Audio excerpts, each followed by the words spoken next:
Greetings, humans. I'm Andre, and I'm George, and welcome back to the Windmill full of corpses. Yes, hashtag morbid culture. Yes, that's my new favorite hashtag. I don't know if it existed before we happened, but we happened, and now it exists, and it's my favorite hashtag. So, morbid culture, Day of the Cloud. We're back at Ninja, and we're gonna go through all of it. Yeah, so far, with this reaction channel, we've been focused on checking out song suggestions. Now, after hearing, what did we hear? The trilogy, so that's Nensha, Rebirth, and The Shadowing, and then we also heard North Star of Ninja, which I think is the first song on the album after the intro. I assume the first track is an intro because it's how long? 3 minutes. Oh, okay. So if you think we gotta check out the first song as well, and if it's a full song, then let us know. If it's just an intro flowing into North Star of Ninja, then we won't be doing that one as well. We'll just check it out on our own. But what we're gonna do now is we're gonna react to this entire album. Yes. So we're gonna go through all the songs that we have left in the track listing, and that means it's time for track 3, which is Day of the Cloud. Conveniently, it's cloudy. Yes. So, if this whole setting looks more grey than usual, it's the weather. Probably our moods a little. Probably British people are visiting. Okay. So, Orbit Culture. Day of the Cloud official stream. We don't have a video for this one, it's just audio, but it will be in the description, so make sure to check it out. You ready? No.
Okay.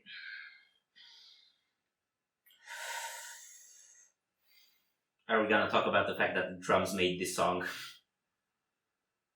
Yes! But not we will!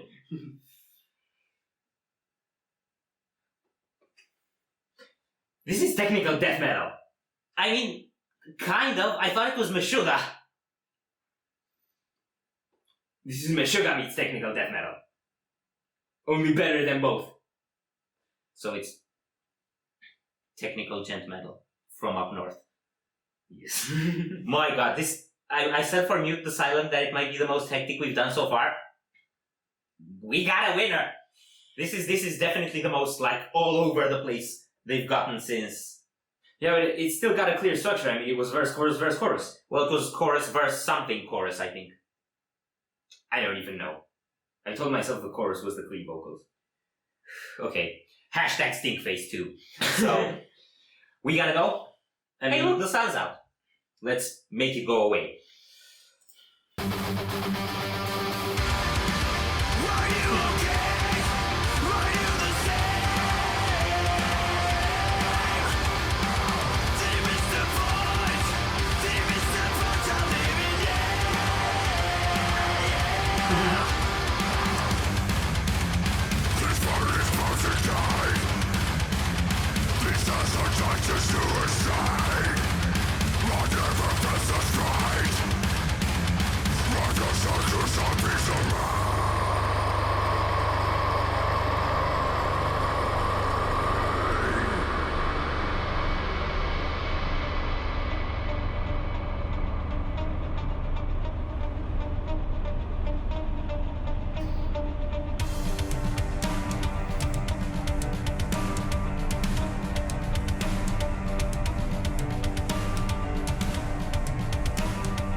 Oh, it's already done.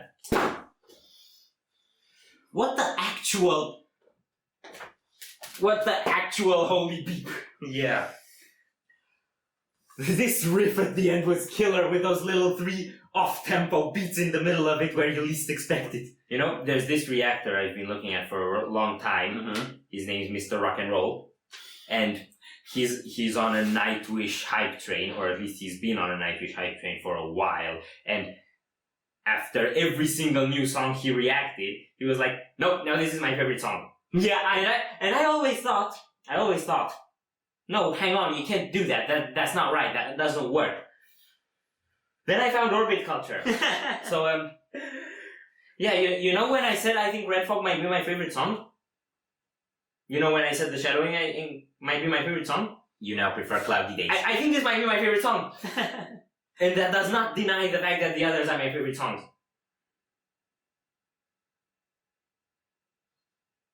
Okay. Okay, so it's a kind of no history. What the hell am I even saying? It's no secret. How do you get from secret to history? Okay, so it's no secret that by now that they have this pattern where they do some stuff, then they have an atmospheric beep. Dip, not beep. And then they do some more stuff. So I'm getting used to that, but not really, because it's always got a surprise factor to it. I like for the atmospheric bit here what the tom work was doing, and I like that guitar theme that was kind of muted and then had one clear note peering and then muted again and all that. So that was such a cool effect. It was kind of like a ray of sunshine peering through the clouds. I'm gonna keep doing cloud puns all day. One more thing I wanted to say about that part is something I forgot and I'll probably not say anymore. What I want to say about that part is I loved the bass sound. Oh yeah, definitely. Is that what you were gonna say? Probably, I'm not sure. I think the bass there, it wasn't coming forth really strongly, but it had such a surreal, weird sound like I've never heard a bass sound before, but still pretty clear that it was the bass, enough to draw my attention and to be like, what on earth is even happening here? And I'm getting that with a lot of Orbit Culture's songs, like, they just get these unearthly sounds from their instruments. Like, I don't know, is it the production? Have they created their own effects, like pedals and stuff? Like, how are they doing it? And even on the vocals, something that's been happening on the vocals on this song that I don't think I've heard, or at least haven't heard a lot on previous songs, is layers.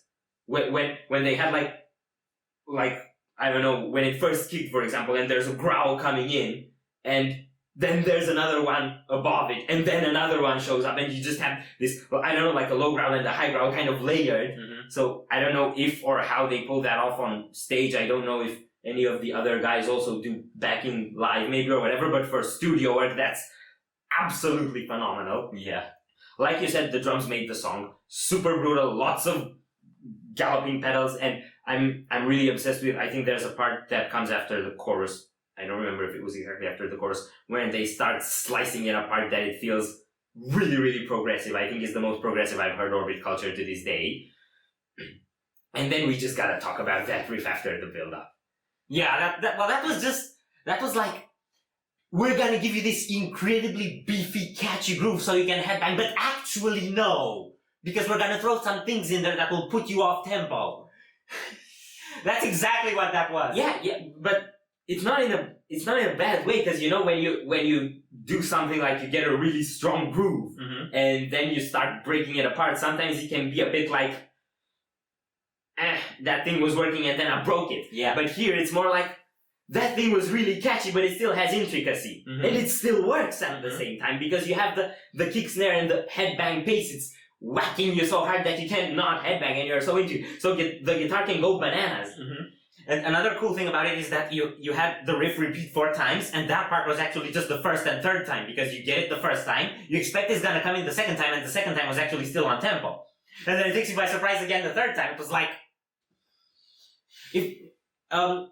to those who are following us regularly, you might have seen us with Persephone shirts. If you want to see rhythm chops like this that just go bananas when you think you've settled into a groove, listen to that band, Persephone. Particularly the last 2 albums. Yeah. So, okay, I think we're done. Yes. In all the ways you can think of. All the good ways you can think of. Yes. So thank you again, Orbit Culture fans, for being the best. Thank you, Orbit Culture, for being the best. And if you ever watch this, we love you. To all our audience, if you enjoy our videos, we greatly appreciate the likes and shares. And if you want to see more, don't forget to subscribe with bells on. Thank you very much for stopping by. We hope you enjoyed your stay, and we'd love to see you back at the Windmill very soon. Corpse is out.